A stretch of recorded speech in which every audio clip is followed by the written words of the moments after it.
家里有闲置的珠子别扔，教你制作精美猫爪锁骨链。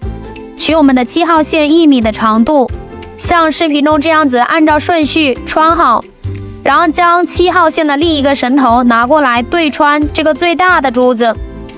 对穿的时候这里要慢慢的拉，因为我们两边绳头嘛要预留的一样长，这样的话才能保证这个大的珠子正好是在两绳的正中间位置处。收集好之后，猫爪就形成了，然后打结，这根绳向上绕，然后另外一根绳呢在食指上面绕，然后穿进上面的这个线圈，然后再将两线慢慢收紧，这个叫蛇结。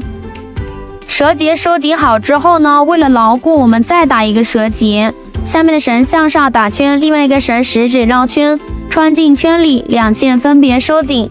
打2个完整的蛇结之后，我们就要开始收尾了。